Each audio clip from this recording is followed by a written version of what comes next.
करते। एक दिन एक किसान बुद्ध के पास आया और बोला, महाराज, मैं एक साधारण किसान हूँ। बीज बोकर, हल चलाकर अनाज उत्पन्न करता हूँ और तब उसे ग्रहण करता हूँ, किंतु इससे मेरे मन को तसल्ली नहीं मिलती।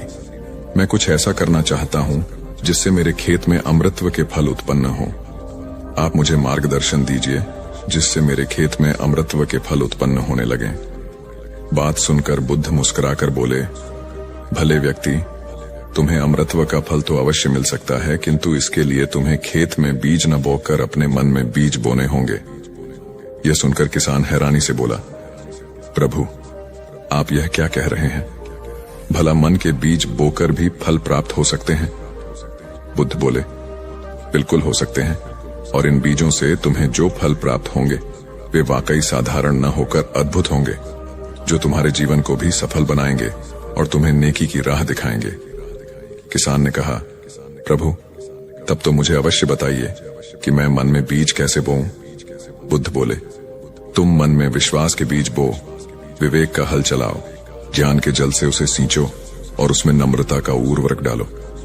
इससे तुम्हें अमृतत्व का फल प्राप्त होगा। उसे खाकर तुम्हारे सारे दुख दूर हो जाएंगे और तुम्हें असीम शांति का अनुभव होगा। बुद्ध से अमृतत्व के फल की प्राप्ति की बात सुनकर किसान की आंखें खुल गईं। वह समझ गया कि अमृतत्व का फल सद्विचारों के द्वारा ही प्राप्त किया जा सकता है। गौतम बुद्ध किसी उपवन में विश्राम कर रहे थे। तभी बच्चों का एक झुंड आया और पेड़ पर पत्थर मारकर आम गिराने लगा। एक पत्थर बुद्ध के सर पर लगा और उससे खून बहने लगा। बुद्ध की आंखों में आंसू आ गए। बच्चों ने देखा तो भयभीत हो गए। उन्हें लगा कि अब बुद्ध उन्हें भला बुरा कहेंगे। बच्चों ने उनके चरण पकड़ लिए और उनसे क्षमा याचना करने लगे। उनमें से एक बच्चे ने कहा, हमसे बड़ी भूल हो गई है, मेरी वजह से आपको पत्थर लगा और आपके आंसू आ गए। इस पर बुद्ध ने कहा, बच्चों, मैं इसलिए दुखी हूं कि तुमने आम के पेड़ पर पत्थर मारा तो पेड़ ने बदले में तुम्हें मीठे फल दिए, लेकिन मुझे मारने पर मैं तुम्हें सिर्फ भय दे सका। एक बार भगवान बुद्ध अपने अनुयायियों के साथ किसी गांव में उपदेश देने जा रहे थे। उस गांव से पूर्व ही मार्ग में उन लोगों को जगह जगह बहुत सारे गड्ढे खुदे हुए मिले। बुद्ध के एक शिष्य ने उन गड्ढों को देखकर जिज्ञासा प्रकट की, आखिर इस तरह के गड्ढे खुदे होने का तात्पर्य क्या है? बुद्ध बोले, पानी की तलाश में किसी व्यक्ति ने इतने गड्ढे खोदे हैं। यदि वह धैर्य पूर्वक एक ही स्थान पर गड्ढा खोदता तो उसे पानी अवश्य मिल जाता, पर वह थोड़ी देर गड्ढा खोदता और पानी न मिलने पर दूसरा गड्ढा खोदना शुरू कर देता। व्यक्ति को परिश्रम करने के साथ धैर्य भी रखना चाहिए। एक बार भगवान बुद्ध भिक्षा के लिए एक किसान के यहाँ पहुंचे। तथागत को भिक्षा के लिए आया देखकर किसान उपेक्षा से बोला, श्रमण, मैं हल जोतता हूँ और तब खाता हूँ। तुम्हें भी हल जोतना और बीज बोना चाहिए और तब खाना खाना चाहिए। बुद्ध ने कहा, महाराज, मैं भी खेती ही करता हूँ। इस पर किसान को जिज्ञासा हुई। बोले, गौतम, मैं न तुम्हारा हल देखता हूँ, न बैल और न खेती के स्थल। तब आप कैसे कहते हैं कि आप भी खेती ही करते हैं? आप कृपया अपनी खेती के संबंध में समझाइए। बुद्ध ने कहा, महाराज, मेरे पास श्रद्धा का बीज, तपस्या रूपी वर्षा, प्रजा रूपी जोत और हल है। पाप भीरुता का दंड है, विचार रूपी रस्सी है, स्मृति और जागरूकता रूपी हल की फाल और पेनी है। मैं वचन और कर्म में संयत रहता हूँ। मैं अपनी इस खेती को बेकार, घास से मुक्त रखता हूँ और आनंद की फसल काट लेने तक प्रयत्नशील रहने वाला हूँ। अप्रमाद मेरा बैल है जो बाधाएं देखकर भी पीछे मुंह नहीं मोड़ता है। वह मुझे सीधा शांति धाम तक ले जाता है। इस प्रकार मैं अमृत की खेती करता हूँ। एक बार बुद्ध से मल्लुक्य पुत्र ने पूछा, भगवान, आपने आज तक यह नहीं बताया कि मृत्यु के उपरांत क्या होता है। उसकी बात सुनकर बुद्ध मुस्कुराए। फिर उन्होंने उससे पूछा, पहले मेरी एक बात का जवाब दो। अगर कोई व्यक्ति कहीं जा रहा हो और अचानक कहीं से आकर उसके शरीर में एक विषबुझा बाण घुस जाए तो उसे क्या करना चाहिए? पहले शरीर में घुसे बाण को हटाना ठीक रहेगा या फिर देखना कि बाण किधर से आया है और किसे लक्ष्य कर मारा गया है? मल्लु के पुत्र ने कहा, पहले तो शरीर में घुसे बाण को तुरंत निकालना चाहिए, अन्यथा विष पूरे शरीर में फैल जाएगा। बुद्ध ने कहा, बिल्कुल ठीक कहा तुमने। अब यह बताओ कि पहले इस जीवन के दुखों के निवारण का उपाय किया जाए या मृत्यु की बाद की बातों के बारे में सोचा जाए? मल्लुक के पुत्र अब समझ चुका था और उसकी जिज्ञासा शांत हो गई। एक दिन एक व्यक्ति बुद्ध के पास पहुंचा। वह बहुत अधिक तनाव में था। अनेक प्रश्न उसके दिमाग में घूम घूम कर उसे परेशान कर रहे थे, जैसे आत्मा क्या है, आदमी मृत्यु के बाद कहां जाता है, सृष्टि का निर्माता कौन है, स्वर्ग नरक की अवधारणा कहां तक सच है और ईश्वर है या नहीं। उसे इन प्रश्नों के उत्तर नहीं मिल रहे थे।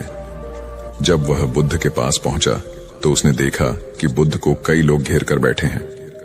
बुद्ध उन सभी के प्रश्नों व जिज्ञासाओं का समाधान अत्यंत सहज भाव से कर रहे हैं। काफी देर तक यह क्रम चलता रहा, किंतु बुद्ध धैर्यपूर्वक हर एक को संतुष्ट करते रहे। बेचारा व्यक्ति वहां का हाल देखकर परेशान हो गया।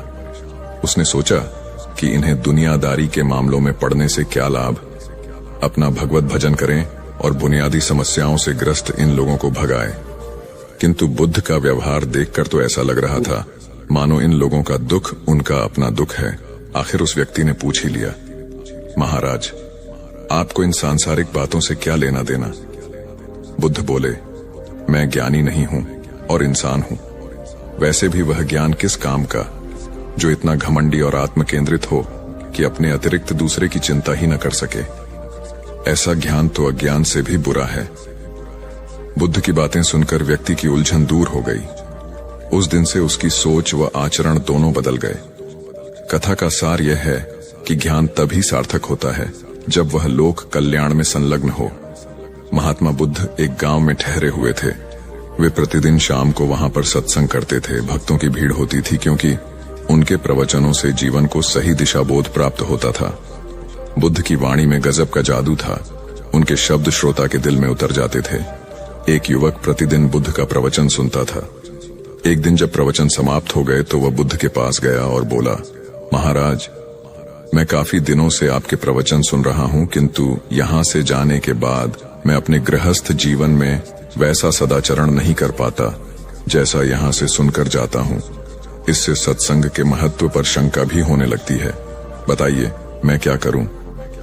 बुद्ध ने युवक को बांस की एक टोकरी देते हुए उसमें पानी भरकर लाने के लिए कहा। युवक टोकरी में जल भरने में असफल रहा। बुद्ध ने यह कार्य निरंतर जारी रखने के लिए कहा। युवक प्रतिदिन टोकरी में जल भरने का प्रयास करता, किंतु सफल नहीं हो पाता। कुछ दिनों बाद बुद्ध ने उससे पूछा, इतने दिनों से टोकरी में लगातार जल डालने से क्या टोकरी में कोई फर्क नजर आया? युवक बोला, एक फर्क जरूर नजर आया है। पहले टोकरी के साथ मिट्टी जमा होती थी, अब वह साफ दिखाई देती है। कोई गंदगी नहीं दिखाई देती है और इसके छेद पहले जितने बड़े नहीं रह गए, वे बहुत छोटे हो गए हैं। तब बुद्ध ने उसे समझाया, यदि इसी तरह उसे पानी में निरंतर डालते रहोगे तो कुछ ही दिनों में ये छेद फूल कर बंद हो जाएंगे और टोकरी में पानी भर पाओगे। इसी प्रकार जो निरंतर सत्संग करते हैं उनका मन एक दिन अवश्य निर्मल हो जाता है। अवगुणों के छिद्र भरने लगते हैं और गुणों का जल भरने लगता है। युवक ने बुद्ध से अपनी समस्या का समाधान पा लिया। निरंतर सत्संग से दुर्जन भी सज्जन हो जाते हैं, क्योंकि महापुरुषों की पवित्र वाणी उनके मानसिक विकारों को दूर कर उनमें सद्विचारों का आलोक प्रसारित कर देती है। एक आदमी को बुद्ध ने सुझाव दिया कि दूर से पानी लाते हो, क्यों नहीं अपने घर के पास एक कुआं खोद लेते? हमेशा के लिए पानी की समस्या से छुटकारा मिल जाएगा। सलाह मानकर उस आदमी ने कुआं खोदना शुरू किया, लेकिन 7-8 फीट खोदने के बाद उसे पानी तो क्या, गीली मिट्टी का भी चिन्ह नहीं मिला। उसने वह जगह छोड़कर दूसरी जगह खुदाई शुरू की, लेकिन 10 फीट खोदने के बाद भी उसमें पानी नहीं निकला। उसने फिर तीसरी जगह कुआं खोदना शुरू किया, लेकिन यहां भी उसे निराशा ही हाथ लगी। इस क्रम में उसने 8-10 फीट के 10 कुएं खोद डाले, लेकिन पानी कहीं नहीं मिला। वह निराश होकर बुद्ध के पास गया। उसने बुद्ध को बताया कि मैंने 10 कुएं खोद डाले, मगर पानी एक में भी नहीं निकला। बुद्ध को आश्चर्य हुआ। वे स्वयं चलकर उस स्थान पर आए जहां उसने 10 गड्ढे खोदे हुए थे। बुद्ध ने उन गड्ढों की गहराई देखी और सारा माजरा समझ गए। फिर वे बोले, 10 कुएं खोदने की बजाय एक कुएं में ही तुम अपना सारा परिश्रम लगाते तो पानी कब का मिल गया होता। तुम सब गड्ढों को बंद कर दो, केवल एक को गहरा करते जाओ, पानी निकल आएगा। उसने बुद्ध की बात मानकर ऐसा ही किया। परिणाम स्वरूप कुआं पूर्ण होते ही पानी निकल आया। सबने भगवान बुद्ध की जय जयकार की। धन्ना सेठ के पास 7 पुश्तों के पालन पोषण जितना धन था। उसका व्यापार चारों तरफ फैला हुआ था, किंतु फिर भी उसका मन अशांत रहता था। कभी धन की सुरक्षा की चिंता, तो कभी व्यापारिक प्रतिस्पर्धा में आगे निकलने का तनाव। चिंता और तनाव के कारण वह अस्वस्थ रहने लगा। उसके मित्र ने उसकी गिरती दशा देखी तो उसे बुद्ध के पास जाने की सलाह दी। सेठ बुद्ध के पास पहुंचा और अपनी समस्या बताई। बुद्ध ने उसे सांत्वना देते हुए कहा, तुम घबराओ मत, तुम्हारा कष्ट अवश्य दूर होगा, बस तुम यहाँ कुछ दिन रहकर ध्यान किया करो। बुद्ध के कहे अनुसार सेठ ने रोज ध्यान करना शुरू कर दिया, किंतु सेठ का मन ध्यान में नहीं लगा। वह जैसे ही ध्यान करने बैठता, उसका मन फिर अपनी दुनिया में चला जाता। उसने बुद्ध को यह बात बताई, किंतु बुद्ध ने कोई उपाय नहीं बताया। थोड़ी देर बाद जब सेठ बुद्ध के साथ वन में सायंकालीन भ्रमण कर रहा था, तो उसके पैर में एक कांटा चुभ गया। वह दर्द के मारे कराहने लगा। बुद्ध ने कहा, बेहतर होगा कि तुम जी खड़ा कर कांटे को निकाल दो, तब इस दर्द से मुक्ति मिल जाएगी। सेठ ने मन कड़ाकर कांटा निकाल दिया, उसे चैन मिल गया। तब बुद्ध ने उसे समझाया, ऐसे ही लोभ, मोह, क्रोध, घमंड व द्वेष के कांटे तुम्हारे मन में गड़े हैं। जब तक अपने मन की संकल्प शक्ति से उन्हें नहीं निकालोगे, अशांत ही रहोगे। सेठ का ज्ञान बुद्ध के इन शब्दों से दूर हो गया और उसने निर्मल हृदय की राह पकड़ ली। अपनी कुप्रवृत्तियों से मुक्ति के लिए संकल्पबद्धता अनिवार्य है। जब तक व्यक्ति दृढ़ निश्चय न कर। एक युवक ने बुद्ध से आकर कहा, मेरा गांव अशिक्षित है, मैं अपने परिवार से झगड़कर थोड़ा बहुत पढ़ पाया हूँ, आगे और पढ़ना चाहता हूँ, किंतु सभी रोक रहे हैं। घर के लोग सोचते हैं कि खेती में खूब पैसा है और उसके लिए किसी शिक्षा की आवश्यकता नहीं है। यही सोच गांव वालों की भी है। कृपया आप मेरे गांव चलकर वहां शिक्षा का प्रसार करवाइए। बुद्ध युवक की बात मानकर गांव आ गए। धर्म भीरू ग्रामीणों ने बुद्ध का सत्कार किया और रोज उनके प्रवचन सुनने आने लगे। बुद्ध जब भी शिक्षा का महत्व बताते, ग्रामीण विरोधी मत रखते। एक दिन एक महिला अपने 5 साल के बच्चे के लिए पूछने लगी कि उसे किस उम्र से शिक्षा दिलवाए। तब बुद्ध ने समझाया कि तुम्हें तो 5 वर्ष पूर्व उसकी शिक्षा शुरू कर देनी थी। उसे क्या खाना है, क्या नहीं, कैसे क्या बोलना है आदि बातें शुरू से सिखाओगी, तभी तो वह अपना उचित ख्याल रख सकेगा। बुद्ध की यह बात महिला सहित सभी ग्रामीणों को समझ में आ गई। उन्होंने अपने बच्चों को विद्यालय भेजना शुरू किया। यह समय वर्षा का था। युवक ने लोगों को जल संग्रहण की तकनीक बताई।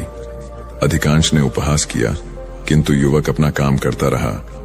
बुद्ध का सहयोग प्राप्त था, इसलिए किसी ने उसका खुलकर विरोध नहीं किया। जब गर्मी में भीषण जल संकट के कारण फसलें सूखने लगीं, तो युवक ने कुएं खुदवाए, जिनमें जल संग्रहण की तकनीक के कारण खूब पानी निकला। ग्रामीण अब शिक्षा का महत्व समझ चुके थे। धीरे धीरे संपूर्ण गांव शिक्षित हो गया। ज्ञान हर उम्र में अर्जित किया जा सकता है। यही ज्ञान हमें